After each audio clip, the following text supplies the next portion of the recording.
ಸ್ವಲ್ಪ ಆಚೆ ಹೋಗ್ಕೊಳ್ಳಿ.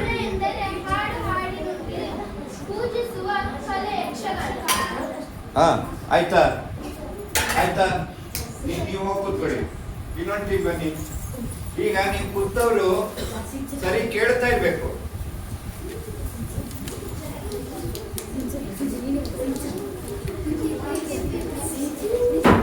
ಬಾ ಬನ್ನಿ, ಉಳಿದವರು ಬನ್ನಿ, ನೀವು ಬನ್ನಿ. ನೀವು ಅವ್ರು ಓದೋದನ್ನು ಕೇಳಿ.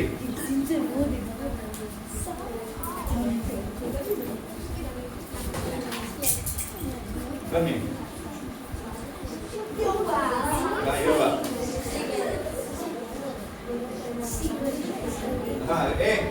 ಎಲ್ಲರೂ ಕೇಳಿ. ಮ್ಯಾಲಿದಾಗ ಸರಿ ಹೋದೆ ಗಟ್ಟಿ. ಯಕ್ಷಗಾನದ ಇತಿಹಾಸ. ಭಾರತೀಯ ನೃತ್ಯದ ಇತಿಹಾಸದಲ್ಲಿ ಅತಿ ಪ್ರಾಚೀನವಾದ ಹಾಗೂ ಪ್ರಸಿದ್ಧವಾದ ಭರತನ ನಾಟ್ಯಶಾಸ್ತ್ರದಲ್ಲಿ ಕ್ರೀಡಾನೀಯಕ ಎಂಬ ನಾಟ್ಯ ಪ್ರಕಾರ ಹೊಂದುವಂತಿದೆ.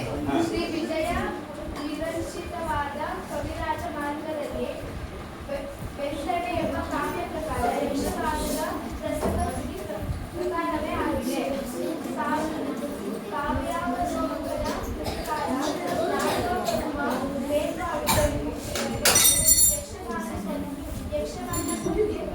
ಮಾತಾಡಬೇಡಿ.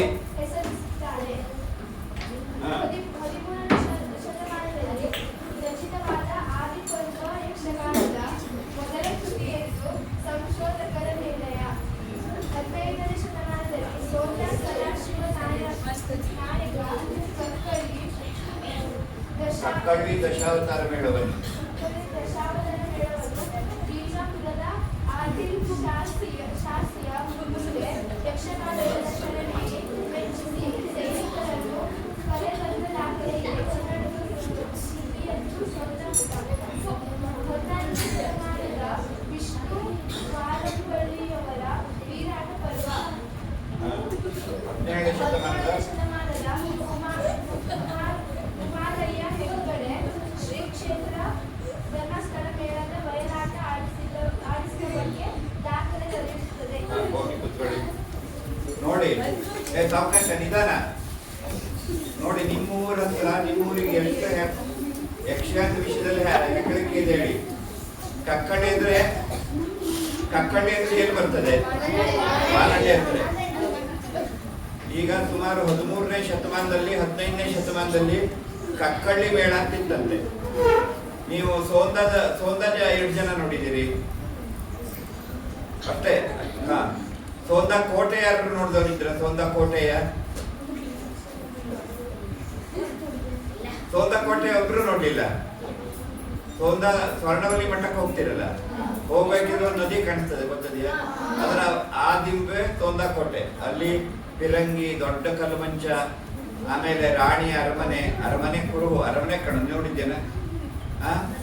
ಕಡೆಗೆ ಆನೆ ಕಟ್ಟೋ ಕಂಬ, ಆನೆ ನೀರು ಕುಡಿಸೋ ಕಲ್ಲಿನ ದೋಣಿ ಎಲ್ಲದು ಅದೇ. ಆವಾಗ ಪೋರ್ಚುಗೀಸರು ಬಂದು ದಾಳಿ ಮಾಡಿದಾಗ ಈ ಕಕ್ಕಳ್ಳಿ ಸೋಂದ ಅರಸಪ್ಪ ನಾಯಕ ಕಕ್ಕಳ್ಳಿ ಮೇಳವನ್ನು ಕರ್ಕೋಗಿ ವಿಜಯಪುರಕ್ಕೆ ಕರ್ಕೋಗಿ ಅಲ್ಲೊಂದು ಯಕ್ಷಗಾನ ಮಾಡಿಸ್ತಾನೆ. ಅದನ್ನು ನೋಡಿ ಖುಷಿಯಾಗಿ 25,000 ಸೈನಿಕರನ್ನ ವಿಜಯಪುರದ ಆದಿಲ್ ಶಾಹಿ ಇಲ್ಲಿ ಸೋಂದ ಅರಸರಿಗೆ ಕಳಿಸ್ಕೊಡ್ತಾನೆ. ಹೌದಾ? ನಿಮ್ಮ ಭಾಗ ಆಗ 15ನೇ ಶತಮಾನದಲ್ಲೂ ಪ್ರಸಿದ್ಧ ಯಕ್ಷಗಾನ ಕಲಾವಿದರು ಈ ಕಡೆಗೆ. ಇದು ಕಟ್ತಾ ಇಲ್ಲ ನಮ್ಗೆಂತ ಆಗಬೇಕಲ್ಲ.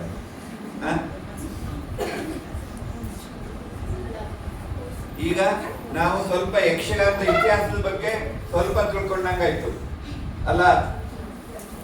ಯಕ್ಷಗಾನದ ಬೆಳವಣಿಗೆ, ಆಂತರಿಕ ಬೆಳವಣಿಗೆ ಅಂದ್ರೆ ಕಲೆ, ಸಾಹಿತ್ಯ, ಕೃತಿ ರಚನೆ, ಪಾತ್ರ ಚಿತ್ರಣ. ಕೆಲವು ಶಬ್ದ ನಿಮಗೆ ಅರ್ಥ ಆಗುದಿಲ್ಲ ಈ ವಯಸ್ಸಿಗೆ. ಪಾತ್ರ ಚಿತ್ರಣ ಅಂದ್ರೆ ಎಂತದ್ದು? ನಟನ ಮಾಡುದು. ಅಂದ್ರೆ ಒಂದು ಕೌರವನಾಗಿ ನಾನು ಹೆಂಗಿರ್ಬೇಕು, ರಾಮನಾಗಿ ಹೆಂಗೆ ಯೋಚನೆ ಮಾಡಬೇಕು ಅನ್ನೋದನ್ನ ಸರಿಯಾಗಿ ರಂಗಸ್ಥಳದಲ್ಲಿ ಅಭಿನಯಿಸಿದ್ರೆ ಪಾತ್ರ ಚಿತ್ರಣ ಆಗ್ತದೆ. ಯಕ್ಷಗಾನದ ಕಲಾ ಪ್ರಕಾರಗಳು, ಯಕ್ಷಗಾನದಲ್ಲಿ ಎಷ್ಟು ಪ್ರಕಾರ ಇದ್ರೆ ಗೊತ್ತಿದೆಯಾ? ಎಂತದ್ದು? ಈಗ ನೀವು ನೋಡ್ತಿರಲ್ಲ, ಇಲ್ಲೆಲ್ಲ ಯಕ್ಷಗಾನ ಕುಣಿತಾರಲ್ಲ, ಅದು ಯಾವ ಪ್ರಕಾರ? ಅದು ಯಾವ ಪ್ರಕಾರ?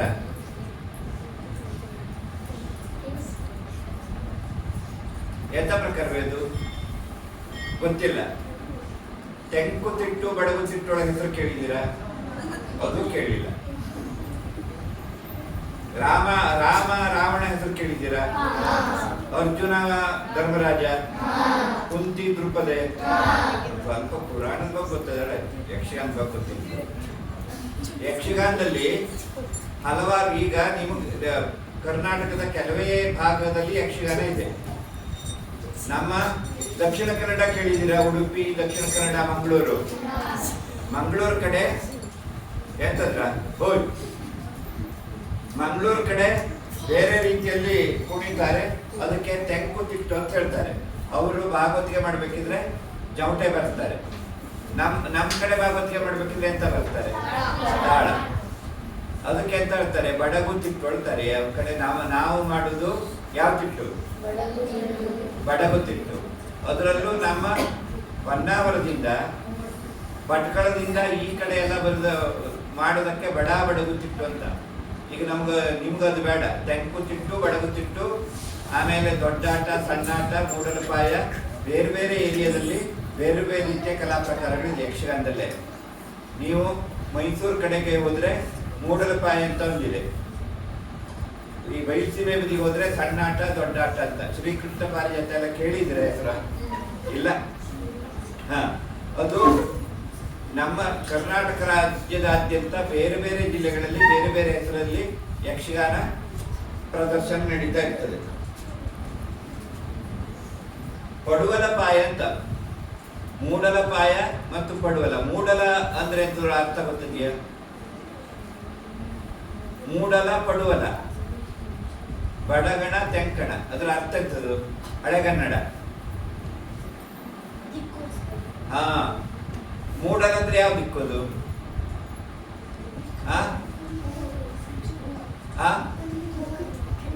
ಯಾರು ಹೇಳಿದವರು? ಪೂರ್ವಾಳಿ. ಪೂರ್ವಾಳ ಒಂದು ಪೂರ್ಣ ಹೆಸರಲ್ಲ. ಮೂಡಲ ಅಂದ್ರೆ ಪೂರ್ವ ಅಂತ ಕೇಳು. ಎಂತಕ್ಕೆ ಮೂಡಲ ಹೆಸರಿಡ್ತಾರೆ? ಸೂರ್ಯ ಮೂಡ್ತಾನೆ, ಹಾಗಾಗಿ ಪೂರ್ವ ದಿಕ್ಕಿಗೆ ಮೂಡಲಪಾಯ. ನಮ್ಮ ಹಾವೇರಿ, ಚಿತ್ರದುರ್ಗ, ಮೈಸೂರು ಆ ಕಡೆ ಎಲ್ಲ ಪೂರ್ವ ದಿಕ್ಕಿಗೆ ಬಂತು, ಹಾಗಾಗಿ ಅದಕ್ಕೆ ಮೂಡಲಪಾಯ ಅಂತ. ಪಡುವಲಪಾಯ ಅಂದ್ರೆ ಎಂತದು? ಪಶ್ಚಿಮ. ಅಂದ್ರೆ ಪಡುವಲ ಅಂದ್ರೆ ಅರ್ಥ ಎಂತದು? ಸಮುದ್ರದಲ್ಲಿ ಸೂರ್ಯ ಮುಳುಗ್ತಾನಲ್ಲ, ದಕ್ಷಿಣದಲ್ಲಿ ಪಡುವಲಪಾಯ. ಗೊತ್ತಾಯ್ತಲ್ಲ? ಮೂಡಲಪಾಯ ಮತ್ತು ಪಡುವಲಪಾಯ. ಪಡುವಲಪಾಯದಲ್ಲಿ ನಮ್ಮ ತೆಂಕಿಟ್ಟು, ಬಡತ್ತಿಟ್ಟು, ಬಡತ್ತಿಟ್ಟು ಇದೆಲ್ಲ ಬರ್ತದೆ. ಇನ್ನೊಂದು ತಾಳಮದ್ದಲೆ ಅಂತ ಕೇಳಿದ್ದೀರಾ? ಎಂತದು? ಅರ್ಥ ಯಕ್ಷಗಾನದಲ್ಲ ಅರ್ಥ ಹೇಳ್ತಾರೆ. ಗಂಡು ಮಕ್ಕಳು ಸ್ವಲ್ಪ ನೀವು ಪ್ರಶ್ನೆ ಅಂತೂ ಕೇಳುದಿಲ್ಲ, ಕೇಳುವುದಕ್ಕಾರು ಕೇಳಿ. ಬರೀ ಅರ್ಥ ಹೇಳುವುದಾ? ಕುಣಿಯೋದೊಂದು ಇರುವುದಿಲ್ಲ, ಮತ್ತೆಂತ ಇರುವುದಿಲ್ಲ, ವೇಷ ಇರುವುದಿಲ್ಲ, ಮತ್ತೆಂತ ಇರುವುದಿಲ್ಲ.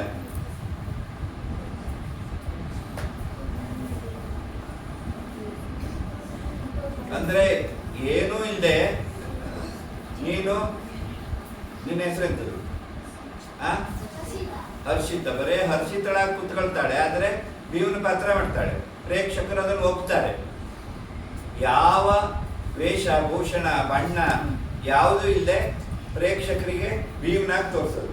ಇದು ಪ್ರಪಂಚದಲ್ಲಿ ಈ ರೀತಿಯ ಮಾತಿನಲ್ಲೇ ಎಲ್ಲ ದೃಶ್ಯವನ್ನು ಕಟ್ಟುವ ಕಲೆ ಬೇರೆ ಯಾವ ಕಲಾ ಪ್ರಕಾರವೂ ಇಲ್ಲ, ತಾಳಮದ್ದಲೆ ಬಿಟ್ಟರೆ. ಗೊತ್ತಾಯ್ತಲ್ಲ? ತಾಳಮದ್ದಲೆ ಅದ್ರ ಬಗ್ಗೆ ಬೇರೆ ಇದೆ. ತಾಳಮದ್ದಲೆ ಹೆಂಗ್, ಅದು ನಿಮಗೆ ಕೋಟೆ ಬೇಡ. ತಾಳಮದ್ದಲೆ ಹೆಂಗ್ ಕುತ್ಕೊಳ್ತಾರೆ, ವಿಷಯ ಹೆಂಗಿರ್ತದೆ ಅಂತ. ಆಮೇಲೆ ಕೃತಿಗಳು ಅಂದ್ರೇನು? ಕೃತಿ ಅಂದ್ರೆ ಶಬ್ದದ ಅರ್ಥ ಇರ್ತದೆ. ಕೃತಿ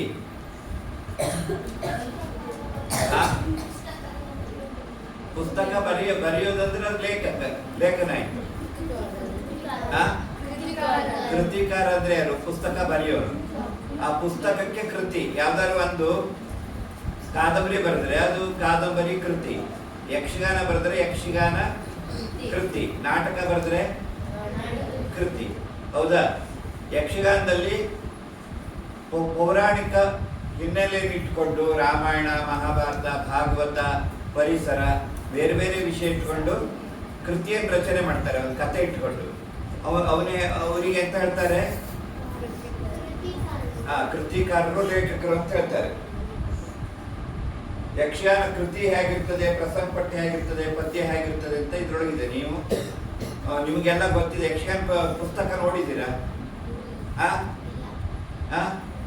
ನೋಡ್ಕೊಳ್ಳಿ. ಈಗ ಪದ್ಯಗಳು ಹೇಗಿರ್ತದೆ ನೀನು ನೋಡ್ಬೋದು. ನೋಡಿ ಯಕ್ಷಗಾನದ ಪದ್ಯಗಳು ಹೇಗಿರ್ತದೆ ಅಂತ ನೋಡಿದ್ರಿ, ಓದಿದ್ದು ಹಳೆಗನ್ನಡ ನೀವು ನೋಡಿದಿರಿ. ಯಕ್ಷಗಾನ ಕುಣಿದವರು ನೋಡಿದಿರಿ. ಯಕ್ಷಗಾನ ಪದ್ಯಗಳು ಹೇಗಿರ್ತದೆ ಅಂತ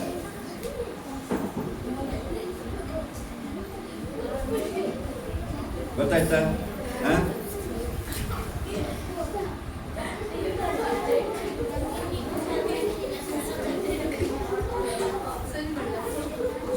ಯಕ್ಷಗಾನದಲ್ಲಿ ಪ್ರದರ್ಶನದಲ್ಲಿ 2 ವಿಭಾಗ ಇರ್ತದೆ. ಹಿಮ್ಮೇಳ ಅಂದ್ರೆ ಏನು?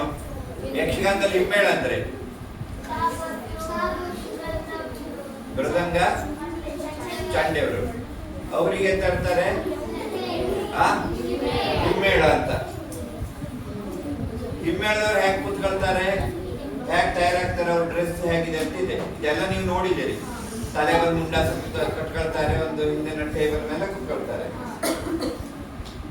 ಯಕ್ಷಗಾನದ ಬೇರೆ ಬೇರೆ ರೀತಿಯ ವೇಷಗಳಿವೆ. ಇದು ಯಾವ ತಿಟ್ಟಿನ ವೇಷ? ಇದು ನೋಡಿದ್ರೆ ಯಕ್ಷಗಾನ ವೇಷವ? ಇದು ಯಾವ ತಿಟ್ಟಿಂದ? ಈಗ ನಾವು ಇದೇ ನಮ್ನೆ ವೇಷ ಮಾಡ್ಕೊಳ್ತಾರ. ನೀವು ಆಟ ಕುಣಿಬೇಕಿದ್ರೆ ಯಾವ ನಮ್ನೆ ವೇಷ ಮಾಡ್ಕೊಂಡಿದ್ರಿ? ಇದು ಬಡಗು ತಿಟ್ಟಿನ ವೇಷ. ಇದು ಯಾವ ತಿಟ್ಟಿಂದಿದು? ಬಡಗು ತಿಟ್ಟಿಗೆ ಈ ರೀತಿ ವೇಷ ಮಾಡ್ಕೊಳ್ತಾರೆ. ಇದೆಲ್ಲ ಬೇರೆ ಬೇರೆ ವಿಧ. ಚೌಕಿ ಮನೆ ಮೇಳದಲ್ಲಿ ಹೇಗಿರ್ತದೆ ಅಂತ ಗ್ರೀನ್ ರೂಮ್ ಅಂತ ಹೇಳ್ತಾರೆ. ಮೇಳದಲ್ಲಿ ಹೇಗೆ ಉದ್ದು ಕೂತ್ಕೊಂಡು ವೇಷ ಮಾಡ್ಕೊಳ್ತಾರೆ ಗ್ರೀನ್ ರೂಮ್ ನಲ್ಲಿ. ನೋಡಿದ್ರ ಚೌಕಿ ಮನೆ.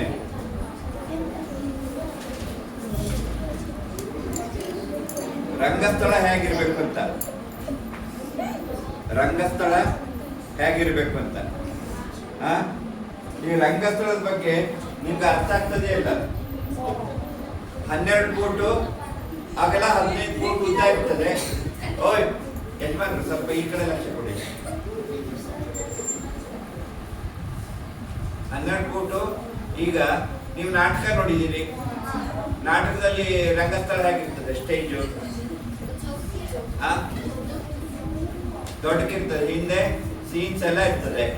ಆಮೇಲೆ ಒಂದು ಮನೆ ಅಂದ್ರೆ ಕುರ್ಚಿ ಟೇಬಲ್ ಎಲ್ಲ ತಂದಿಡ್ತಾರೆ. ಹೌದಾ? ನಾಟಕದಲ್ಲಿ. ಆದ್ರೆ ಯಕ್ಷಗಾನದಲ್ಲಿ ಹಂಗಲ್ಲ. ಬರೇ 12 ಫೂಟ್ ಅಗಲದ್ದು, 15 ಫೂಟ್ ಉದ್ದದ್ದು ರಂಗಸ್ಥಳ. ಹಿಂದೆ ಹಿಮ್ಮೇಳದವ್ರು ಕೂತ್ಕೊಳ್ತಾರೆ. ಮುಂದೊಂದು ಮೇಜ್ ಇಡ್ತಾರೆ. ಅದೇ ಮಂಚ ಆಗ್ತದೆ, ಅದೇ ಟೇಬಲ್ ಆಗ್ತದೆ, ಅದೇ ಗುಡ್ಡ ಆಗ್ತದೆ, ಅದೇ ಕೈಲಾಸ ಆಗ್ತದೆ, ಅದೇ ಸ್ವರ್ಗ ಆಗ್ತದೆ. ಎಲ್ಲದೂ ಅದೇ. ಆದ್ರೆ ಅದು ಪ್ರೇಕ್ಷಕರು ಅದನ್ನು ಒಪ್ತಾರೆ. ಹೌದಾ? ನಾನೀಗ ಈಶ್ವರನ ವೇಷ ಮಾಡ್ಕೊಂಡು ಆ ಮೇಜ್ ಮೇಲೆ ನಿಂತ್ಕೊಂಡು ನಾನು ಈಗ ಕೈಲಾಸದಲ್ಲಿ ನಿಂತಿದ್ದೇನೆ ಅಂದ್ರೆ ಹೌದು, ಎಲ್ಲರೂ ಈಶ್ವರ ಕೈಲಾಸದಲ್ಲಿ ನಿಂತಿದ್ದಾನೆ, ಅದೇ ಅಲ್ಲಿ ನಿಂತಿದ್ದಾನೆ ನಾವು ಒಪ್ತೇವೆ. ಈ ತರ ಯಾವ ವಸ್ತುಗಳು, ಪರಿಕರ ಇದೆ, ಒಂದು ದೃಶ್ಯವನ್ನು ಕಟ್ಟೋದು ಅಪರೂಪದ ಕಲೆ ಯಕ್ಷಗಾನ. ಇದು ತೆಂಕುತಿಟ್ಟು ಅಂದಲ್ಲ, ಮಂಗಳೂರು ಉಡುಪಿ ಕೇರಳದ ಕಡೆ ನಡೆಯುವ ತೆಂಕುತಿಟ್ಟಿನ ವೇಷ ಹೀಗಿರ್ತದೆ. ಬೇರೆ ರೀತಿಯ ವೇಷ ಅವರದ್ದು. ನೋಡಿದ್ರ ಸರಿ? ನೋಡಿದ್ರ ಇದು ರಾಜ ಇಂದ್ರ, ಅರ್ಜುನ, ಹಂಗೆ ರಾಜರ ವೇಷ ಇದೆ ತೆಂಕುತಿಟ್ಟಿನೊಳಗೆ.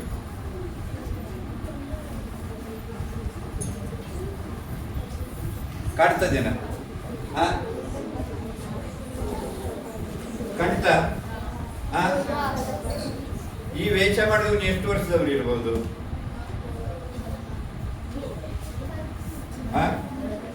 20 30, 25. ಈಗ ನಿಮ್ಗೆ ಎಷ್ಟು ವರ್ಷ? 12, 13 ವರ್ಷ ಅಲ್ಲ? ಇವನು 12, 13 ವರ್ಷದ ಹುಡುಗನೇ.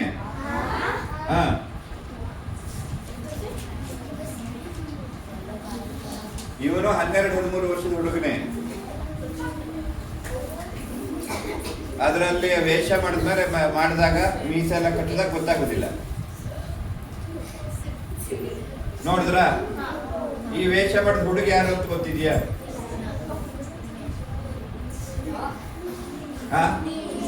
ಅಲ್ಲ ಅಲ್ಲ, ನನ್ನ ಮಗ. ಈ ವೇಷ ಮಾಡಿದ ಹುಡುಗ ನನ್ನ ಮಗ. ನಿಮ್ಮ ಅಷ್ಟೇ 7ನೇ ಕ್ಲಾಸ್ನಲ್ಲಿ ಅವನು ಕಟೀಲ್ ಕೇಳಿದ್ದೀರಾ? ಕಟೀಲ್ ಹತ್ರ ಒಂದು ರೆಸಿಡೆನ್ಸಿಯಲ್ ಸ್ಕೂಲಲ್ಲಿ ಕಲಿತಾ ಇದ್ದ. ಆವಾಗ ಮಾಡಿದ ವೇಷ ಇದು, ತೆಂಕುತಿಟ್ಟಿನ ವೇಷ.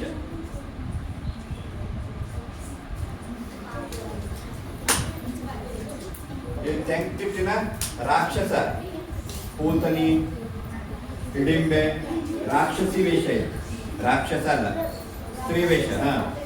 ನೀವು ಸಿಟ್ಟು ಬಂದಾಗ ಅಪ್ಪ ಅಮ್ಮನ ಮುಂದೆ ಕುಣಿತೀರಲ್ಲ ಹೆಂಗೆ ರಾಕ್ಷಸ ವೇಷ ಹಾಕೊಂಡು?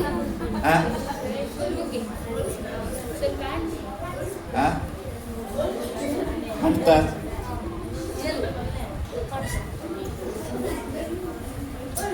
ನಿಮಗೂ ಬೇಡ ಅಂತ ಕೇಳಿದ್ರೆ ನೀವು ರಾಕ್ಷಸರ ವೇಷ ನೋಡ್ಬೋದು. ಈಗ ಈ ಮನೆಗೆ ಹೋದ್ ಕೂಡ ಸುಮಾರು ಜನ ಅದೇ ವೇಷ ಮಾಡ್ತಾರೆ ಇವತ್ತು.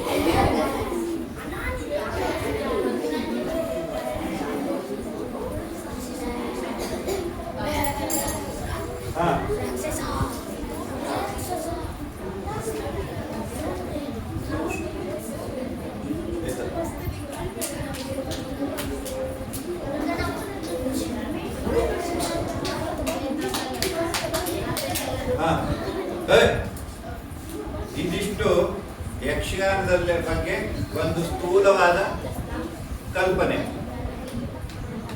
ನಿಮ್ಮೊಳಗೆ ಎಂತ ಮಾತಾಡ್ತೀರಿ? ನಿಮ್ಮೊಳಗೆ ಎಂತ ಮಾತು ಇಷ್ಟ ಆಯ್ತಲ್ಲ? ಈಗ ಎಂತೆಂತ ಇವತ್ತು ನಾವು ತಿಳ್ಕೊಂಡಿರೋದನ್ನು ತಿಳಿದು ಬಿಟ್ಟಿರೋದು. ಈಗ ನೀವೆಲ್ಲ ತಿಳ್ಕೊಂಡು ಬಿಟ್ರಿ ಅಲ್ಲ?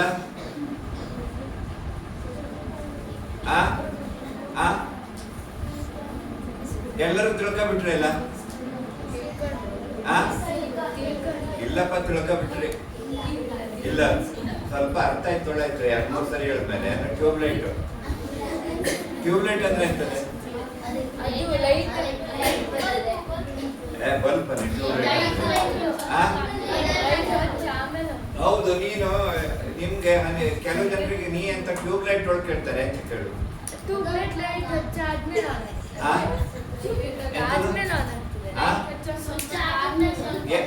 ಎಲ್ಲ ಬಲ್ಪ್ ಸ್ವಿಚ್ ಹಾಕಿದ ಮೇಲೆ ಆನ್ ಆಗುದೇ?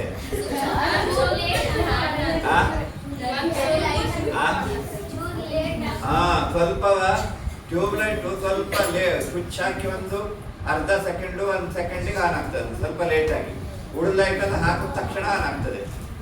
ಹೇಳಿದ ತಕ್ಷಣ ಅರ್ಥ ಆಗದೆ ಇದ್ರೆ ಅವರಿಗೆ ನೀ ಅಂತ ಟ್ಯೂಬ್ಲೈಟ್ ಅನ್ನೇ ಕೇಳೋದಿಲ್ಲ. ನಿಮ್ಮ ಮನೆಯಲ್ಲಿ ಹೇಳುದು ಸ್ವಲ್ಪ ಹೊತ್ತಿನ ಮೇಲೆ ಹೌದು ಹಿಂಗೆ ಹೇಳ್ಬೋದಾರೆ. ನೀವು ಅದೇಯ, ನೀವು ಜನರು. ಇವತ್ತು ನಾವು ಯಕ್ಷಗಾನದಲ್ಲಿ ಇರುವ ಪ್ರಕಾರ ತೆಂಕುತಿಟ್ಟು, ಬಡಗುತಿಟ್ಟು, ಆಮೇಲೆ ಮೂಡಲಪಾಯ, ಬಡವಲಪಾಯ ಕೆಲ ಶಬ್ದ ಅರ್ಥ ಕೇಳ್ಕೊಂಡಿದ್ದಾರೆ ಅಷ್ಟೇ. ಶಬ್ದ ಕಿವಿ ಮೇಲೆ ಬಿದ್ದದೆ, ಏನು ಲಕ್ಷ್ಯ ಇಲ್ಲ. ಇನ್ನವ್ರೇನು ಭಯಂಕರ ದಾದಾಗಿರಿ ಮಾಡ್ತಾರೆ.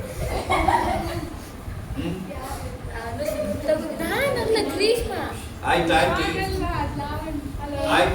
ಈಗ ಏನಾದ್ರೂ ಪ್ರಶ್ನೆ ಇದೆಯಾ?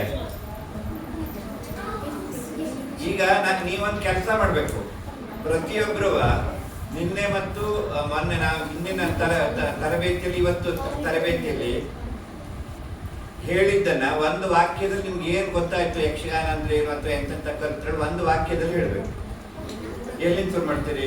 ನೀ ಹೇಳು, ನಿಂತ್ಕೊಂಡು ಹೇಳು. ಅಥವಾ ಯಾರು ಹೇಳ್ತೀರಿ? ಮೊದಲು ಯಾರು ಹೇಳ್ತೀರಿ? ಒಂದೊಂದು ವಾಕ್ಯದಲ್ಲಿ ಬೇಗ ಬೇಗ ಹೇಳಿ.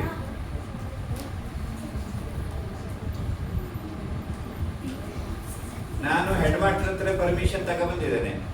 ಇದು ಒಂದೊಂದು ವಾಕ್ಯದಲ್ಲಿ ನೀವು ಹೇಳದೇ ಇದ್ರೆ ಇವತ್ತು ಇಲ್ಲೇ ಇಟ್ಕೊಳ್ಳೋದು. ಹೌದು, ಅಂದ್ರೆ ಪಟ ಪಟ ಬೇಗ ಬೇಗ ಹೇಳಿ ಮುಗಿಸ್ಬೇಕು. ನಿಮ್ಗೆ ಏನ್ ಅರ್ಥ ಆಯ್ತು ಹೇಳಿ.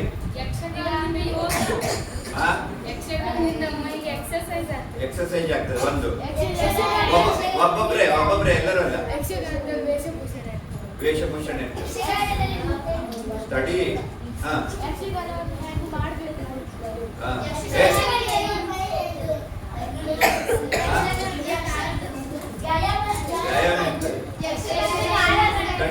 ತಡಿ ಒಬ್ಬೊಬ್ರು ಕೈ ಎತ್ತು ಮಾಡ್ಬೇಕು. ಇತಿಹಾಸ ಎಷ್ಟು ಕಾಲ ಇರ್ತದೆ? 8ನೇ ಕಾಲ. ಒಂದನೇ ಕಾಲ, 2ನೇ ಕಾಲ, 8ನೇ ಕಾಲ, 3ನೇ ಕಾಲ, 5ನೇ ಕಾಲ ಎಲ್ಲ ಎಂತ ಕೇಳುದಿಲ್ಲ. 7ನೇ ಕಾಲ ಎಲ್ಲವ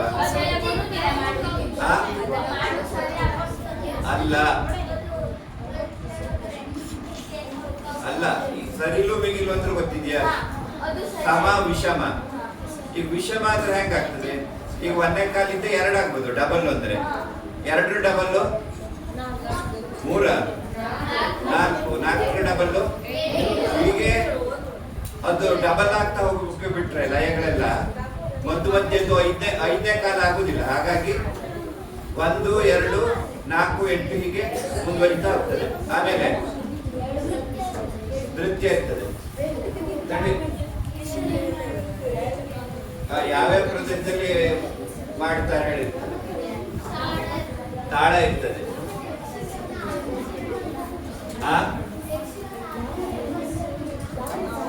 ಯಕ್ಷಗಾನ 6ನೇ ಶತಮಾನದ ಪ್ರಾರಂಭ ಆಯ್ತು. ಕಣ್ಣಿನ ಚಲನೆ ಅಂದ್ರೆ ಪ್ರತಿಯೊಂದು ಅಂಗಕ್ಕೂ ವ್ಯಾಯಾಮ ಇರ್ತದೆ ಅಂತ. ಸಾಹಿತ್ಯ ಇರ್ತದೆ. ಮತ್ತೆ ಚಂಡೆ ಇರ್ತದೆ. ನೀವೆಂತ ಕಲ್ತ್ರ? ಈ 2 ದಿನದಿಂದ ಎಂತದೊಳಗೆ ಯಕ್ಷಗಾನದಲ್ಲಿ ಏನೇನು ಇರ್ತದೆ ಎಂತ ಕಲ್ತ್ರೆ ಹೇಳಿ. ಏನ್ ಗೊತ್ತಾಯ್ತು ನಿಮಗೆ ಕಲ್ತಿದ್ದೊಳಗಿಂತ? ಬಳಸ್ಕೊಳ್ಬೇಕು ಅಂತ. ಈಗ ಚಂದ ಬಳಸ್ಕೊಳ್ತಾ ಇದ್ದೀರಲ್ಲ ನೀವು.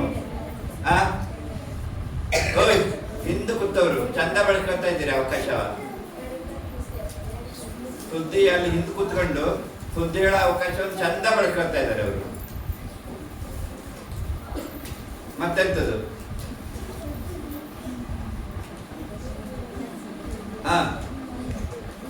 ಹೇಳು. ಪುರಾಣ ಇರ್ತದೆ. ಯಾರು ಹೇಳಿದ್ರಲ್ಲ, ಇತಿಹಾಸ ಬೇರೆ ಪುರಾಣ ಬೇರೆ. ಮುಖವರ್ಣಿಕೆ ಇರ್ತದೆ. ಚಂಡೆ ಇರ್ತದೆ.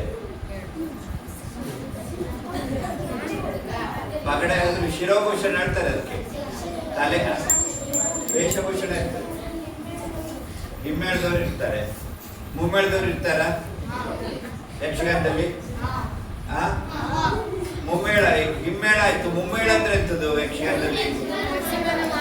ವೇಷ ಕಟ್ಕೊಂಡು ಕುಣಿಯವರಿಗೆ ಮುಮ್ಮೇಳ. ಪಾತ್ರ ವರ್ಗದವರು ಪಾತ್ರಧಾರಿ ಅಂತ ಹೇಳ್ತಾರೆ ಅವರಿಗೆ.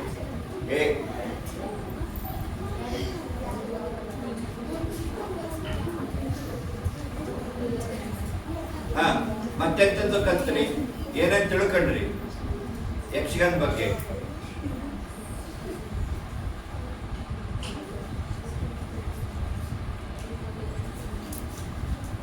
ಎಂತ ನಾವು ಈ ಮೂಗು ಮತ್ತು ಬಾಯಿ ಮಧ್ಯೆ ಏನೇ ಕಡಿ ಹುಡ್ತದಿಲ್ಲ.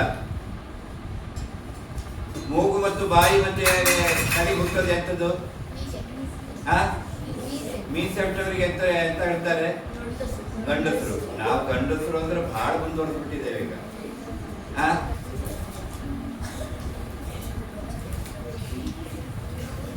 ಮತ್ತೆಂತ ಕಲ್ತಿದ್ರಿ? ಮತ್ತೇನ್ ಕಲ್ತಿದ್ದೀರಿ? ಹೆಜ್ಜೆ ಹಾಕ್ತಾರೆ. ನೃತ್ಯ ಅಂದ್ರೆ ಡ್ಯಾನ್ಸ್ ಇರ್ತದೆ. ಹಾಡಿರ್ತದೆ. ಅರ್ಥ ಆಡೋದಿರ್ತದೆ. ಸಾಹಿತ್ಯ ದಾಟಿ ಯಾರು ಯಕ್ಷಗಾನ? ತಾಳೆ ಅಂತ ಹೇಳಿದ್ರಲ್ಲ.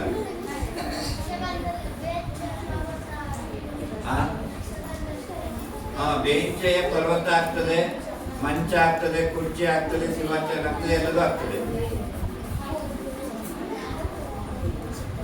ಆಯ್ತು, ಇನ್ನೇನು ಇನ್ನೆಂತ ಆಗ್ತದೆ?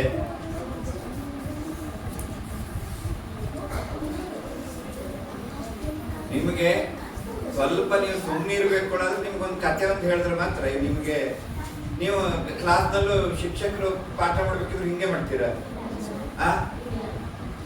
ಮತ್ತೆ ಎಂತ ಮಾಡ್ತೀರಿ? ಇದು ನಾನು ಹೇಳೋದು ನಿಮ್ಗೆ ಅರ್ಥ ಆಗುದಿಲ್ಲ ಅಂತ ಇಂಟ್ರೆಸ್ಟ್ ಇಲ್ಲ. ಮತ್ತೆಂತ ನಮ್ಗೆ ಕಚ್ಚ ಕಚ್ಚ ಕಚ್ಚ ಹಲುತ್ತೀರಿ, ಆಸಕ್ತಿ ಇಲ್ಲದೆ.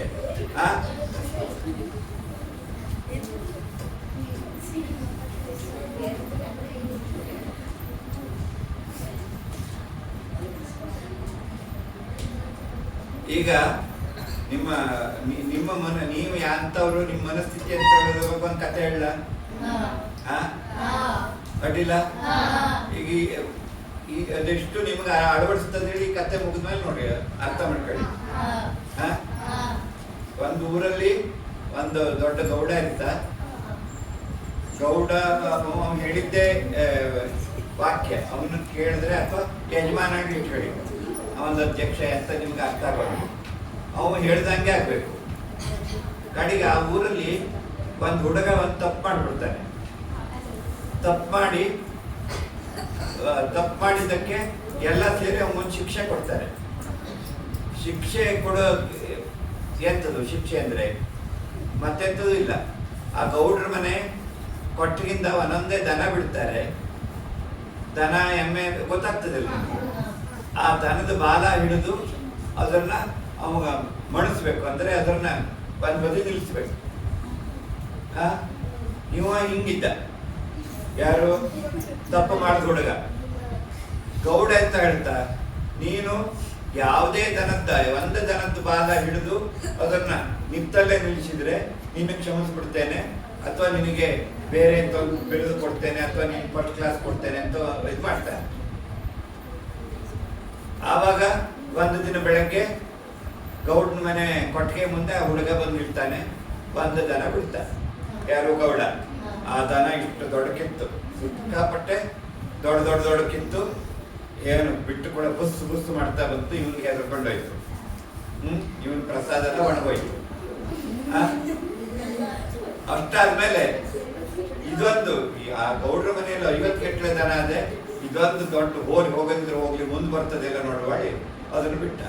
ಗೌಡ ಹೇಳಿದ್ದೆಂಥದ್ದು, ಬಾಲ ಹಿಡಿದು ಅದನ್ನ ನಿಲ್ಲಿಸ್ಬೇಕು, ಅಂದ್ರೆ ಒಂದು ಕಂಟ್ರೋಲಿಗೆ ತರಬೇಕು ಅವಳಿ. ಕಡೆಗೆ ಒಂದು ಆಕಳು ಬಿಡ್ತ. ಆಕಳು ಸ್ವಲ್ಪ ಬರ್ತಾನೆ ಹಿಂಗ್ ಮಾಡ್ಕೊಂಡು ಬಂತದ್ದು. ಕೆಲವು ಹೊರಕ್ಲಿ ದನ ಇರ್ತದೆಯಲ್ಲ, ಒದಿಯೋದು ಹೊರಕೋದು. ಈ ದನ ಹೋದ್ರೆ ಆಕಳು ಹೋದ್ರೆ ಹೋಗ್ಲಿ, ಮತ್ತೊಂದು ಬರ್ತದೆ ರೆಡಿ. ಮತ್ತೊಂದು ಹೋರಿ ಬಿಟ್ಟ. ಅದು ಬಿಟ್ಟು ಕೂಡ್ಲೇನೆ ಹಿಂಗ್ ಖಾಲಿ ಹಿಂಗ್ ಮಾಡಿ ಒದ್ಕೋತೆ ಬಂತು. ಆಯ್ತು, ಎಲ್ಲರನ್ನೂ ಹಿಂಗೆ ಇದೊಂದು ಹೋದ್ರೆ ಹೋಗ್ಲಿ, ಇನ್ನೂ ಅದೆಯಲ್ಲ, ಇದು ಮತ್ತಷ್ಟು ಆಕಳದಿಯಲ್ಲ ಹೇಳಿ. ಮತ್ತೊಂದು ಸಣ್ಣ ಕರ ಬಿಟ್ಟ. ಕರ ಕುಣ್ಕೋತ್ ಬಂತು, ಹೋಗೇ ಬಿಡ್ತು. ಇವ ಹಿಡಿಯುವ ಹೇಳಲ್ಲಿ ಇವರಿಗೆ. ಹಿಂಗೆ ಆಗಿ ಆಯ್ತು. ಲಾಸ್ಟ್ ಒಂದು 2-3 ದನ ಉಳಿತು. ಅವನಿಗೆ ಯಾವ್ದಾದ್ರು ದನ ಬಾಲ ಹಿಡಿದು ನಿಲ್ಲಿಸದೇ ಇದ್ರೆ ಅವನಿಗೆ ಶಿಕ್ಷೆ ಆಗ್ತದೆ, ಅಥವಾ ಅವನಿಗೆ ಪ್ರಶಸ್ತಿ ಸಿಗುದಿಲ್ಲ ಅಂತ ಇಟ್ಕೊಳ್ಳಿ. ಕಡಿಗೆ ಒಂದು ಬಡಕಲು ದನ ಬಂತು. ಇವತ್ತು ಸಾಯ್ತದೆ ಅವತ್ತು ಸಾಯ್ತದೆ ಹೇಳಿ ಹಿಂಗ್ ಮಾಡ್ಕೊಂಡು ಬಂತು. ಇದನ್ನು ಹಿಡಿದಿದ್ದು ಬಾಲ ಹಿಡಿದು ಅದ್ರ ನಿಲ್ಲುತ್ತಿದ್ದು ನಾನು ಎಂತಕ್ಕಾಯ್ತು, ಒಟ್ಟು ಪ್ರಯೋಜನ ಇಲ್ಲ ನನಗಂತ ಮೀಸು ಹುಟ್ಟಿ ಸುಮ್ಮನೆ ದಂಡಕ್ಕಾಯ್ತು ಎಲ್ಲ ಹೇಳ್ಕೊಂಡು ಇನ್ನೇನು ಹಿಡಿಬೇಕು ಇದನ್ನು ಮಾಡಿ ಹೋಗಿ ಹಿಡಿಲಿಕ್ಕೆ ನೋಡ್ತಾನೆ. ಅದು ಲಾಸ್ಟ್ ದನ ಆಗಿರ್ತದೆ, ಮತ್ತೆ ಬೇರೆ ದನ ಬಿಡ್ಲಿಕ್ಕೆ ಅವಕಾಶವೇ ಇಲ್ಲ, ದನನೇ ಇರೋದಿಲ್ಲ. ಹೋಗಿ ಹಿಂದೆ ನೋಡ್ತೇನೆ, ಆ ಆಕಳ ಬಡಕಲ ಆಕಳಿಗೆ ಬಾಲ್ವೇ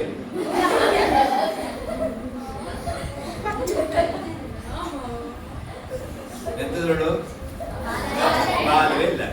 ಈಗ ನೀವೆಲ್ಲ ಪರೀಕ್ಷೆಗೆ ತಯಾರಾಗೋದು ಹಂಗೆ ಇಲ್ಲ. ಒಂದು 15 ದಿನ, 1 ತಿಂಗಳಾದ್ರೆ ಇನ್ನೂ 29 ದಿನ ಇದು ಓದ್ಕೊಳ್ಬಹುದು, ಏನು ತೊಂದರೆ ಇಲ್ಲ. ಕಡೆಗೆ ಮತ್ತೊಂದು ದಿನ 28 ದಿನ ಅದ್ರಲ್ಲಿ ಲೆಕ್ಕ ಮಾಡೋದು, 23, 24, 25 ಹಿಂಗೆ ಲೆಕ್ಕ ಮಾಡಿ ಮಾಡಿ ಮಾಡಿ ಮಾಡಿ ಮಾಡಿ ಮಾಡಿ 1 ದಿನ 2 ದಿನ ಇರ್ಬೇಕಿದ್ರೆ ಎಂತ ಆಗ್ತದೆ, ಆವಾಗ ಇಷ್ಟು ದೊಡ್ಡ ಪುಸ್ತಕ ಓದ್ಲಿಕ್ಕೆ ಆಗ್ತದೆ. ಈಗ ನಾವು 99% ಜನ ಎಂತ ಮಾಡ್ತೇವೆ, ಈ ರೀತಿಯ ಅವಕಾಶಗಳನ್ನ ಸಂದರ್ಭಗಳನ್ನ ಎಲ್ಲವನ್ನ ನಾವು ಇನ್ನೊಂದ್ಸರಿ ಮಾಡ್ರೆ ಆಯ್ತು, ನಾಳೆ ಮಾಡ್ರೆ ಆಯ್ತು, ನಾಳೆ ಎಂದವನ ಮನೆ ಗಾದೆ ಮಾತ್ರ ಚಲೋ ಗೊತ್ತದೆ ನಿಮ್ಗೆ. ಆದ್ರೆ ನೀವು ಹೋಮ್ವರ್ಕ್ ನಾಳೆ ಮಾಡಿದ್ರೆ ಆಯ್ತು. ಇವತ್ತು ಟೀಚರ್ ನಾಳೆ ಬರ್ತಿಲ್ಲ ರಜೆ ಹೇಳಿದ್ರು, ಹಂಗಾಗಿ ಇವತ್ತೇನು ಬರ್ಕೋಬೋದು ಬೇಡ, ನಾಳೆ ಸಂಜೆ ಬರ್ಕೊಂಡ್ರೆ ಆಯ್ತು. ನಾಳೆ ಮತ್ತೆಂತದ ಕೊಡ್ತದೆ, ಮರ್ತು ಹೋಗ್ತದೆ. ಇಲ್ಲಿ ಬಂದ್ಕೊಂಡು ಕಡೆಗೆ ನಿಲ್ಲಿಸಿ ಇದು ಮಾಡಿದ್ರೆ ಹಿಂಗೆ ಮಾಡುದಲ್ಲ, ಚಿಕ್ಕ ಚಿಕ್ಕ ಚೂಡಿದಾರ ಇದ್ರು ಹಿಡ್ಕೊಂಡು ಹಿಂಗೆ ತಿಕ್ಕೋದು, ಮಾಸ್ತರ್ ಬೈಬೇಕಿದ್ರೆ ಅಕ್ಕರ್ ಬೈಬೇಕಿದ್ರೆ ಅಲ್ಲ.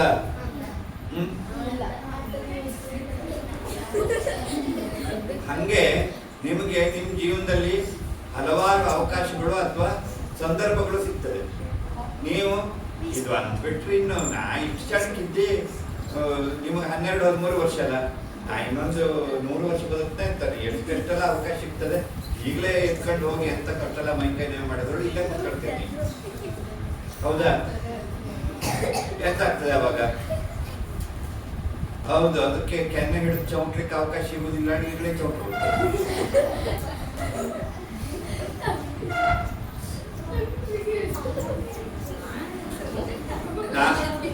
ಹೌದಾ? ಅವಕಾಶಗಳನ್ನ ಸರಿಯಾಗಿ ಬಳಸ್ಕೊಳ್ಳೋದು ಹೇಗೆ ಅಂತ ನೀವು ಕಲ್ತ್ಕೊಳ್ಬೇಕು. ಈಗ ನಾನು ಕೆಲಸ ಇಲ್ಲದೆ, ಉದ್ಯೋಗ ಇಲ್ಲದೆ ನಿಮ್ಮ ಟೈಮ್ ಹಾಳು ಮಾಡ್ಲಿಕ್ಕೆ ಬಂದವಲ್ಲ. ನಾನು ಬಂದಿರೋದು ನಿಮಗೆ ಯಕ್ಷಗಾನದ ಬಗ್ಗೆ ಏನಾದರೂ ಸ್ವಲ್ಪ ತಿಳ್ಕೊಳ್ಳಿ, ಕಲ್ತ್ಕೊಳ್ಳಿ ಎಲ್ಲ ಹೇಳಿ ನಾನು ನಿಮ್ಗೆ ಸ್ವಲ್ಪ ಮಾಹಿತಿ ಕೊಡ್ಲಿಕ್ಕೆ ಬಂದವರು. ಈಗ ನೀವು ನಿಮ್ಮ ಈ ನಿಮಗೆಲ್ಲ ಕಷ್ಟ ಹೇಳೋ ಶಬ್ದವೇ ಗೊತ್ತಿಲ್ಲ. ಕಷ್ಟ ಅಂದ್ರೆ ಎಂಥದ್ದು? ಕಷ್ಟ ಅಂದ್ರೆ ಎಂಥದ್ದು?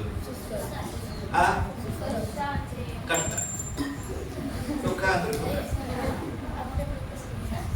ಕಷ್ಟ ಅಂದ್ರೆ ಏನು? ಕಷ್ಟ ಏನು? ಈಗ ನೋಡಿ, ನಿಮ್ಗೆಲ್ಲ ಮನೆ ಬಾಗಿಲಿಗೆ ಬಂದು ಅಥವಾ ಶಾಲೆಗೆ ಬಂದು ಎಲ್ಲ ಯಕ್ಷಗಾನನೋ ಬೇರೆ ಬೇರೆ ಯಾವ್ದಾದ್ರು ಕಲೀಲಿಕ್ಕೆ ಅವಕಾಶ ಇದೆ. ಅಥವಾ ನೀವೇನಾದ್ರೂ ಭರತನಾಟ್ಯ ಕಲಿತೀರಿ, ಸಂಗೀತ ಕಲಿತೀರಿ ಅಂದ್ರೆ ನಿಮ್ಮ ಅಪ್ಪನೇ ನಿಮ್ಮನ್ನ ಪೇಟೆಯವರಿಗೆ ಕರ್ಕೋಗಿ, ಸಿರ್ಸೆಯವರಿಗೆ ಬೈಕಿನ ಮೇಲೆ ಕಾರಿನಲ್ಲಿ ಕರ್ಕೊ ಹೋಗಿ ನಿಮ್ಗೆ ಕ್ಲಾಸ್ ಮುಗಿಲಿ ಇವ್ರಿಗೆ ಹೊರ ಕುತ್ಕೊಂಡು ಅವ ನಿಮ್ಗೆ ಕರ್ಕ ಬರ್ತಾನೆ, ಹೌದಾ? ಆದ್ರೆ ನಮ್ಮ ಕಾಲದಲ್ಲಿ ನಾವು ಹೆಂಗ್ ಕಲ್ತಿದ್ದೇವೆ ಗೊತ್ತಿದೆ ಯಕ್ಷಗಾನವ? ನಾನು ನನ್ನ 4ನೇ ಕ್ಲಾಸ್ನಿಂದ ಯಕ್ಷಗಾನ ಕಲೀಲಿಕ್ಕೆ ಪ್ರಾರಂಭ ಮಾಡಿದೆ. ನಾವು ಕನ್ನಡ ಶಾಲೆಗೆ 3 ಕಿಲೋಮೀಟರ್ ದಿನ ನಡ್ಕೋಬೇಕಾಗಿತ್ತು. ನಿಮ್ಮಂಗೆ ಮಧ್ಯಾಹ್ನದ ಊಟ, ಬೆಳಗ್ಗೆನ ಊಟ, ತಿಂಡಿ, ಆಮೇಲೆ ಪೌಷ್ಟಿಕ ಆಹಾರ, ಮೊಟ್ಟೆ ನಿಮ್ಗೆಲ್ಲ ಕೊಡ್ತಾರಲ್ಲ, ಎಂತ ಬಾಳೆಹಣ್ಣು, ಮೊಟ್ಟೆ, ಊಟ ಗಿಟ್ಟಾಡಿ. ನಮ್ಗೆ ಎಂಥದಿಲ್ಲ, ಒಣಗಣೇಶ. ಆಮೇಲೆ ಹೈಸ್ಕೂಲಿಗೆ 8 ಕಿಲೋಮೀಟರ್ ನಡ್ಬೇಕಿತ್ತು. ನಮ್ಗೆ 8 ಕಿಲೋಮೀಟರ್ ನಡ್ಕೋಬೇಕಾಗಿತ್ತು ಸೌಂದರ್ಯದಿಂದ ಹುಲೆಕಲ್ಲಿಗೆ. ಅವಾಗ ಬಸ್ ಇಲ್ಲ. ನೀವು ಈ ಬಸ್ ಇಲ್ಲ, ನೀವು ಶಾಲೆಗೆ ಬರೋದಿಲ್ಲ. ಒಂದಿನ ಬಸ್ ಬರ್ತಿದ್ರೆ ಅವತ್ತು ಶಾಲೆ ಇಲ್ಲ. ಆಮೇಲೆ ಇದು ನೋಡಿ, ನಾನು ಕನ್ನಡ ಶಾಲೆಯಿಂದ ಬಂದು ಮನೆಗೆ ಬಂದು ಊಟ ಮಾಡಿ ಹಂಗೆ ಮತ್ತೆ 2 ಕಿಲೋಮೀಟರ್ ಹೋಗಿ ರಾತ್ರಿ ಯಕ್ಷಗಾನ ಕಲಿಯೋದು. ಎಷ್ಟು ಗಂಟೆವರೆಗೆ? ರಾತ್ರಿ 2 ಗಂಟೆ 3 ಗಂಟೆವರೆಗೆ. ನಿಮ್ಮ ವಯಸ್ಸಿನಲ್ಲಿ 2 ಗಂಟೆ 3 ಗಂಟೆವರೆಗೆ ಯಕ್ಷಗಾನ ಕಲಿತು ಆಮೇಲೆ ಬಂದು ನಿದ್ದೆ ಮಾಡಿ, ಸ್ನಾನ ಮಾಡಿ ಮತ್ತೆ ನಡ್ಕೊ ಹೋಗೋದು. ಮತ್ತೆ ಪರೀಕ್ಷೆಗೆ ಇದ್ರೆ ಯಕ್ಷಗಾನ ಒಂದು ಪ್ರದರ್ಶನಕ್ಕೆ ಆದ್ರೂ ರಜೆ ಹಾಕುವುದಿಲ್ಲ. ಯಕ್ಷಗಾನ ಕುಣಿತ ಬಂದು ಪರೀಕ್ಷೆ ಬರೆಯೋದು. ಅಷ್ಟು ಅಂಥ ಪರಿಸ್ಥಿತಿಯಲ್ಲಿ ಕಷ್ಟ ಆಡೋದಿಲ್ಲ, ಯಾಕಂದ್ರೆ నాకు ಕಷ್ಟ ಅನ್ನಿಸ್ಲಿಲ್ಲ ಅವಾಗ. ಅಂಥ ಪರಿಸ್ಥಿತಿಯಲ್ಲಿ ನಾವು ಕಲ್ತಿದ್ದೇವೆ. ಈಗ ನಿಮ್ಮ ಮನೆ ಬಾಗಿ ಬಂದು, ನಿಮ್ಮ ಎದುರಿಗೆ ಬಂದು ನಾವೇನಾದ್ರೂ ಹೇಳ್ಕೊಡ್ತೇನೆ ಅಂದ್ರೆ ನೀವು ಬೇರೆ ಬೇರೆ ಚಟುವಟಿಕೆ ಇರ್ತೀರಿ. ಓಯ್ ಮಹನೀಯರು ನಮಸ್ಕಾರ. ಸ್ವಲ್ಪ ಒಂದು 2 ನಿಮಿಷ ಈ ಕಡೆ ಇಡಿ.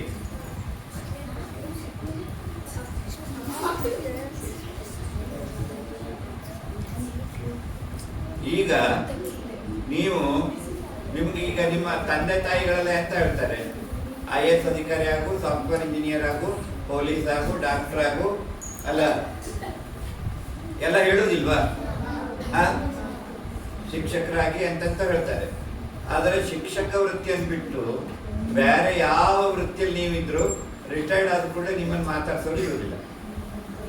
ಒಂದು ಶಿಕ್ಷಕರು ರಿಟೈರ್ಡ್ ಆದರೂ ಅವರ ಕಲಿತು ಸಾವಿರಾರು ವಿದ್ಯಾರ್ಥಿಗಳು ಯಾವ ಕಂಡ್ರು ಸರ್ ನಮಸ್ಕಾರ ಹೇಳ್ತಾರೆ, ಹೌದಾ?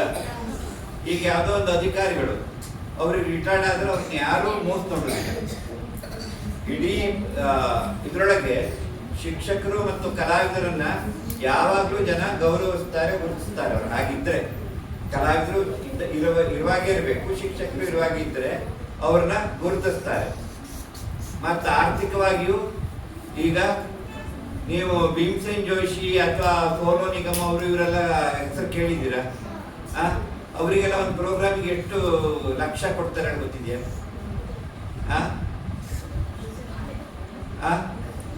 ಒಂದೊಂದು ಪ್ರದರ್ಶನ ಕೊಡೋದಿದ್ರೆ ಈಗ ಯಾರು ಅಂಕಿತ್ ಹೆಗ್ಡೆನ ಏನು ಬಡೆ ಬಡೆ ಬಡೆ ಬಡಿ ಕೂತು ಇಷ್ಟು ಉದ್ದ ಕೂತು ಬಿಟ್ಕೊಂಡು ಟಿವಿಯಲ್ಲಿ ಹಾಡ್ತಾನಲ್ಲ, ಸಂಜಿತ್ ಹೆಗ್ಡೆನ, ಅವನಿಗೆ ಒಂದು ಪ್ರೋಗ್ರಾಮಿಗೆ ಎಷ್ಟು ಕೊಡ್ಬೇಕು ಬರ್ತದೆ?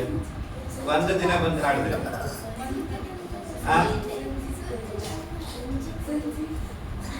ಅವನಿಗೆ ಒಂದು ಪ್ರೋಗ್ರಾಮಿಗೆ ಎಷ್ಟು ಕೊಡ್ಬೇಕು ಗೊತ್ತಿದೆಯಾ? 1 ಲಕ್ಷ 2 ಲಕ್ಷ ಒಂದು ದಿನ. ಯಾವ IAS ಅಧಿಕಾರಿಗಳಿಗೆ ಇದೆ ಒಂದು ದಿನಕ್ಕೆ 2 ದಿನಕ್ಕೆ 2 ಲಕ್ಷ. ಕಡೆಗೆ ಅವರು ಲಂಚ ತಿಳ್ಕೊಂಡು ಸಂಪಾದನೆ ಮಾಡ್ಬೋದು, ಆದರೆ ನಿಜವಾದ ಗೌರವಧನ. ಭರತನಾಟ್ಯ ಕಲಾವಿದರಿಗೂ ಹಾಗೆ, ಶಾಸ್ತ್ರೀಯ ಕಲೆಗಳ ಕಲಾವಿದರಿಗೆ ಒಂದೊಂದು ಪ್ರೋಗ್ರಾಮಿಗೆ 2 ಲಕ್ಷ 10 15 ಲಕ್ಷದವರೆಗೂ ಗೌರವಧನ ಇರ್ತದೆ.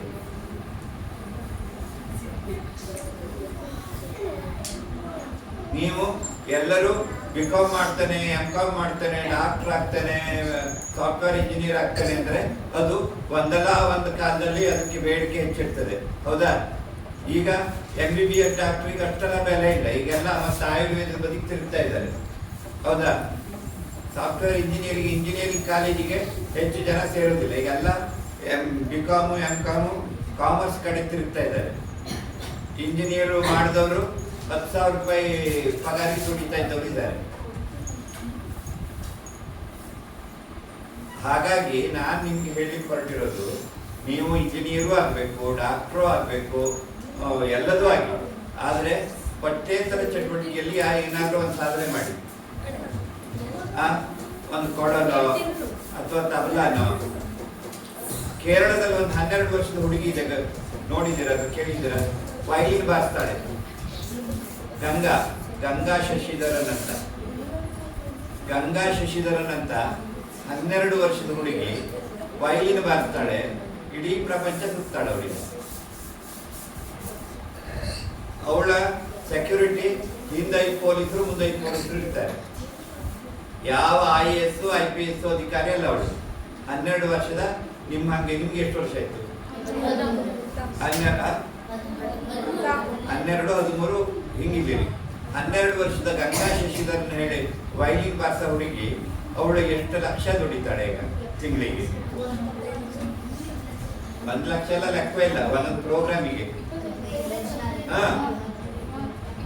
ಅವಳು ಸ್ಕೂಲಿಗೂ ಹೋಗ್ತಾಳೆ, ಕಾರ್ಯಕ್ರಮನೂ ಕೊಡ್ತಾಳೆ.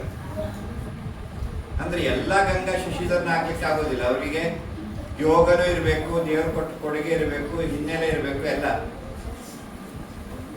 ನಿಮಗೆ ಹಣನೂ ಸಿಗಬೇಕು, ಗೌರವನೂ ಸಿಗಬೇಕು, ಸಮಾಜದಲ್ಲಿ 4 ಜನ ನಿಮ್ಮನ್ನು ಗುರುತಿಸಬೇಕು, ಹೊಗಳಬೇಕು. ಅಂದ್ರೆ ನೀವು ಶಿಕ್ಷಣದ ಜೊತೆಗೆ ಪಠ್ಯೇತರ ಚಟುವಟಿಕೆಯಲ್ಲೂ ಮುಂದಿದ್ರೆ ಮಾತ್ರ ನಿಮ್ಮನ್ನು ಜನ ಗುರುತಿಸ್ತಾರೆ. ಹಾಗಾಗಿ ಇವತ್ತಿಂದ ನಾನು ರಂಗೋಲಿ ಹಾಕೋದಿಲ್ಲ, ನಾನು ಏನು ಡಾನ್ಸ್ ಮಾಡೋದಿಲ್ಲ, ನಾನು ಭಾಷಣ ಮಾಡೋದಿಲ್ಲ, ಹೌದಾ? ನೀವು ಯಾವ್ದಾದ್ರು ಒಂದು ಪಠ್ಯೇತರ ಚಟುವಟಿಕೆಯಲ್ಲಿ, ಸ್ಪೋರ್ಟ್ಸ್ ಇರಲಿ, ಓಟ ಇರಲಿ, ಯಾವ್ದ್ರೊಳಗಾದ್ರೂ ಇರಲಿ, ಅದರೊಳಗೆ ನೀವೊಂದು ಸಾಧನೆ ಮಾಡಿದ್ರೆ ನಿಮಗೆ ಗೌರವ ಸಿಗ್ತದೆ, ಸಮಾಜ ನಿಮ್ಗೆ ಗುರುತಿಸ್ತದೆ, ಆರ್ಥಿಕವಾಗಿ ಗಟ್ಟಿ ಆಗ್ತೀರಿ, ನಿಮ್ಮ ತಂದೆ ತಾಯಿಗೆ ಹೆಮ್ಮೆ ಆಗ್ತದೆ. ಹಾಗಾಗಿ ಯಾವುದಾದ್ರೂ ಒಂದು ಪಠ್ಯೇತರ ಚಟುವಟಿಕೆಗೆ ನಿಮ್ಮನ್ನ ನೀವು ತೊಡಸ್ಕೊಳ್ಳಿ ಹೇಳಲಿಕ್ಕೆ 2 ದಿನ ನಾನು ನಿಮ್ಮ ಜೊತೆ ಬಂದಿದ್ದೇನೆ. ಅಂದ್ರೆ ಇದೊಂದು ಕಾರಣ, ಯಕ್ಷಗಾನ ಹೇಳೋದೊಂದು, ಯಕ್ಷಗಾನದ ಬಗ್ಗೆ ಮಾಹಿತಿ ಕೊಟ್ಟಿದ್ದು ಒಂದು ಕಾರಣ ಅಷ್ಟೇ ನಿಮಗೆ. ಹಾಗಾಗಿ ನೀವು, ನಾನು ಮತ್ತೆ ನಿಮಗೆ ಈ ಶಾಲೆಯಲ್ಲಿ ಒಂದು ವರ್ಷದಲ್ಲಿ ಒಂದು 4 ಶಾಲೆಯಲ್ಲಿ ಈ ತರ ತರಬೇತಿ ಕೊಡ್ಲಿಕ್ಕೆ ಕಾರಣ ಏನಿದೆ ಗೊತ್ತಿದೆಯಾ? ನಿಮ್ಮ ಮನಸ್ಸಿನಲ್ಲಿ ಅಥವಾ ನಿಮ್ಮ ಮನೆಗೆ ಹೋಗಿ ನಾಗರಾಜ್ ಜೋಶಿ ಹೇಳೋಬ್ರು ಬಂದಿದ್ರು ಯಕ್ಷಗಾನ ಬಗ್ಗೆ ಅನ್ಕೊಂಡು ನಿಮ್ಮ ತಂದೆ ತಾಯಿ ಒಂದು ಉದ್ಯೋಗ ಇಲ್ಲ ಬಂದಿದ್ದ ಮಿಡ್ಲ್ ಟೈಮ್ ಹಾಳು ಮಾಡಿದ್ದ ಹೇಳಿದಾರ ಯಾರು? ಇಲ್ಲ. ನಾನು ಈಗ ನನಗೆ 59 ವರ್ಷ ನಡೀತಾ, 58 ವರ್ಷ ನಡೀತಾ ಇದೆ. ನಾನೀಗ ಯಕ್ಷಗಾನದ ಬಡ ಬಡಗುತಿಟ್ಟನ ಬಗ್ಗೆ PhD ಮಾಡ್ತಾ ಇದ್ದೇನೆ. PhD ಅಂದ್ರೆ ಗೊತ್ತಿದೆಯಾ? ಎಂತದು? ಸಂಶೋಧನೆ. PhD ಅಂದ್ರೆ ಡಾಕ್ಟರ್ ಆಫ್ ಫಿಲಾಸಫಿ. ಅದು ನಾನ್ ಮಾಡ್ತಾ ಇರೋದು PhD. ಇನ್ನೊಂದು ಹೆಸರು ಡಿಲಿಟ್ ಅಂತ, ಡಾಕ್ಟರ್ ಆಫ್ ಲಿಟ್ರೇಚರ್ ಅಂತ. ಅದರ ಬಗ್ಗೆ ಮಾಡ್ತಾ ಇದ್ದೇನೆ. ಅದಕ್ಕೆ ಮಕ್ಕಳಿಗೆ ಇವರಿಗೆಲ್ಲ ನಾನು ಮಾಡೋದು ಬಡ ಬಡಗುತಿಟ್ಟಿನ, ಉತ್ತರ ಕನ್ನಡ ಜಿಲ್ಲೆಯ ಬಡ ಬಡಗುತಿಟ್ಟಿನ ಯಕ್ಷಗಾನದ ಇತಿಹಾಸ, ಬೆಳವಣಿಗೆ, ಇದ್ರ ಬಗ್ಗೆ ಮಾಡ್ತಾ ಇರೋದ್ರಿಂದ ಈ ತರ ನಿಮಗೆ ತರಬೇತಿಯನ್ನು ಕೊಡ್ಲಿಕ್ಕೆ ಬಂದಿದ್ದೇನೆ. ನಂಗೆ ಕೆಲಸ ಇಲ್ಲ, ಮಾಡ್ಲಿಕ್ಕೆ ಉದ್ಯೋಗ ಇಲ್ಲ, ಅಥವಾ ಎಲ್ಲಿಂದನೋ ಇಷ್ಟು ದುಡ್ಡು ಬಂದ್ಬಿಡ್ತದೆ ಅಂತ, ಗೊತ್ತಾಯ್ತಾ? ಹಂಗಾಗಿ ನಾನು ನಿಮ್ಮ ಜೊತೆ 2 ದಿನ ಹೆಚ್ಚು ಸಮಯ ಕಳೆದಿದ್ದು, ಒಂದು ನೀವು ಪಠ್ಯೇತರ ಚಟುವಟಿಕೆಯಲ್ಲಿ ನಿಮ್ಮನ್ನು ನೀವು ತೊಡಸ್ಕೊಂಡ್ರೆ ನಿಮ್ಮ ಏಕಾಗ್ರತೆ ಬೆಳೀತದೆ, ಪಠ್ಯ ಚಟುವಟಿಕೆಗಳಲ್ಲೂ ನೀವು ಮುಂದಾಗಲಿಕ್ಕೆ ಒಂದು ದಾರಿ ಆಗ್ತದೆ. ಜೊತೆಗೆ ನೀವು ಯಾವ್ದಾದ್ರು ಒಂದು ಹವ್ಯಾಸವನ್ನು ಇಟ್ಕೊಂಡ್ರೆ ನಿಮಗೆ ಬೇಡದ ಇದು ಯೋಚನೆ ಬರೋದಿಲ್ಲ, ಹೆಚ್ಚು ಕೆಟ್ಟ ಚಟಗಳಿಗೆ ದಾಸರಾಗೋದಿಲ್ಲ, ನಿಮ್ಮ ಇಡೀ ಜೀವನದಲ್ಲಿ ನಿಮ್ಗೆ ಬೇಜಾರು ಅಂತ ಬರೋದಿಲ್ಲ. ಹಾಗಾಗಿ ಯಾವ್ದಾದ್ರೂ ಒಂದು, ನಾನು ಅದು ಯಕ್ಷಗಾನ ಅದು ಇದಂತ ಯಾವ್ದಾದ್ರೂ ಒಂದು ಪಠ್ಯೇತರ ಚಟುವಟಿಕೆ, ಒಳ್ಳೆಯ ಕಲೆ, ಒಳ್ಳೆಯ ವಿಷಯದ ಬಗ್ಗೆ ನಿಮ್ಮನ್ನು ನೀವು ತೊಡಸ್ಕೊಂಡ್ರೆ ನಿಮ್ಮ ವ್ಯಕ್ತಿತ್ವ ವಿಕಸನ ತುಂಬಾ ಚೆನ್ನಾಗಾಗ್ತದೆ. ಆ ಕಾರಣದಿಂದ ನಿಮ್ಮ ಜೊತೆ ಕಳೀಲಿಕ್ಕೆ ಬಂದಿದ್ದೇನೆ. ಈಗ ಎಂತಾರು ಹೇಳುವುದಿದೆಯಾ ನಿಮಗೆ? ಎಂಥದ್ದು ಇಲ್ಲ, ಬನ್ನಿ.